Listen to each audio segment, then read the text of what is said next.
Oke, untuk video ini saya akan membahas soal yang nomor 6 dan 10.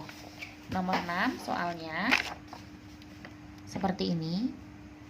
Diketahui segitiga ABC dengan panjang sisi A, B, dan C sudah A dan B yang sudah diketahui dan sudut B-nya besar sudut C. Yaudah, kita tinggal gambar sembarang, segitiga sembarang ABC, lalu kita masukkan sisinya. Misal ini kan sisi A, ya kita pakai AC lah, nggak masalah, 2/2 atau 2/2 mau di sini juga boleh, sembarang ya. B-nya adalah 4 gitu ya, kita putuskan 4. Dan sudut B-nya, mungkin ini salah karena dia tidak pakai ini ya, AC. Nah, ini saya kasih tahu kalau ada soal seperti ini. Misal, langkah pertama menggambar segitiganya A, B, C.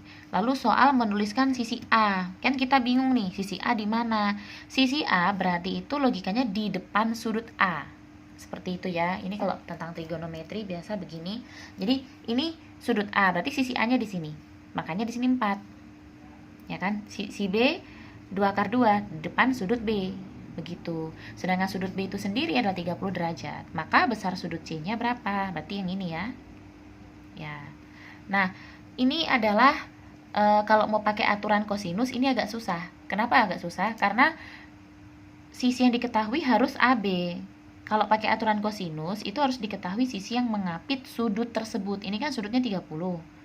Berarti kalau mau pakai aturan kosinus, harus tahu AB. Sementara AB-nya ini nggak diketahui. Maka kita pakai aturan sinus. Seperti itu. Jadi kita harus tahu kapan kita pakai aturan sinus, kapan kita pakai aturan kosinus. Jadi aturan kosinus digunakan kalau misal sudah diketahui dua sisi dan sekaligus sudut yang dia apit. Begitu. Jadi di sini kita menggunakan aturan sinus. Nah, aturan sinus di sini kita gunakan sisi dan sudut di depannya. Jadi 4 per sin sudut di depan 4 ini, yaitu sin A. Sama dengan 2/2 per sudut yang di depan sisi 2/2 ini, yaitu 30 derajat.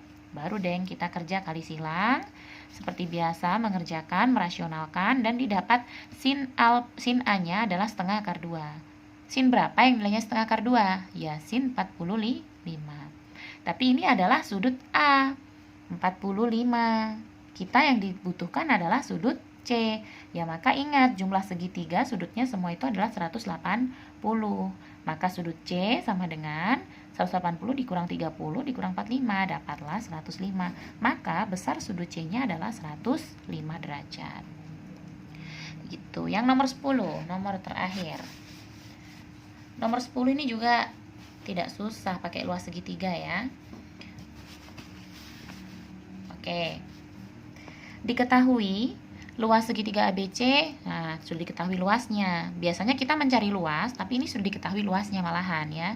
Jika panjang AB 6 dan panjang AB 6 dan panjang AC 2 cm. Oh, ini saya ulang-ulang malah soalnya ya. Satu aja nggak masalah. Jika panjang AB 6 dan panjang AC 2 cm, maka panjang BC ya. Jadi di sini kita tinggal melihat aja segitiganya dulu, gambar segitiga. Lalu kita tentukan ini 2, ini 6 misal ya. Karena di situ kan dibilang AC 2, AB-nya 6. Terus BC-nya yang ditanya saya simbolkan X. Gitu kan. Nah, terus kita mau bekerja bagaimana gitu kan. Sebenarnya kalau mau bekerja, kenapa saya taruh alfa di sini?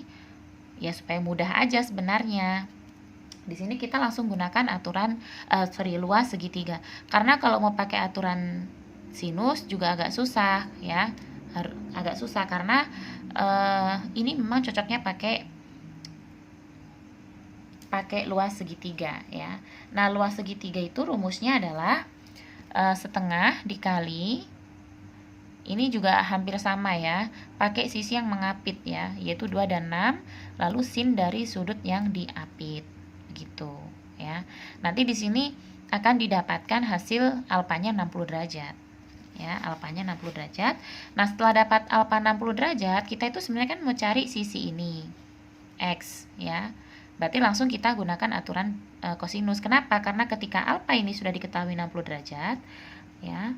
Maka dia sudah bisa menggunakan aturan kosinus, karena aturan kosinus digunakan ketika dua sisi itu sudah diketahui dan sudut yang diapitnya sudah diketahui gitu. Kita tinggal pakai aturan kosinus saja, nanti akan dihasilkan 2 akar 7 seperti itu.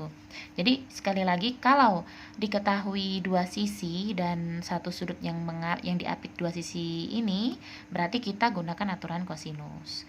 Nah, kapan kita menggunakan aturan sinus? Tadi sempat saya bahas di video sebelumnya, bukan di video sebelumnya ya, masih di video ini yang nomor 6. Nanti diulang lagi ya. Jadi intinya kita tahu kapan kita menggunakan aturan sinus, kosinus maupun luas segitiga gitu ya. Nah, pembahasan materi ini cukup sampai di sini. Untuk les berikutnya saya akan tetap membahas trigono, tapi untuk trigono yang kelas 11. Ini adalah trigono kelas 10. Trigonometri itu kan ada lagi di kelas 11. Di kelas 11 itu dibahas tentang ini, sekilas saja saya beritahu supaya kenapa sih kita harus belajar trigono. Ini buku kelas 11 ya. Saya pakai buku Erlangga. Jadi di sini ada identitas dan persamaan trigonometri ya. Terus ada selanjutnya rumus jumlah dan selisih, banyak sekali ya. Jadi nanti yang mau saya bahas ini dulu. Jadi trigono diselesaikan dulu, baru selanjutnya rencananya mau bangun ruang gitu ya. Jadi mudah-mudahan bisa cepat selesai sebelum ujian ya. Oke. Tunggu les berikutnya, akan saya share videonya. Terima kasih.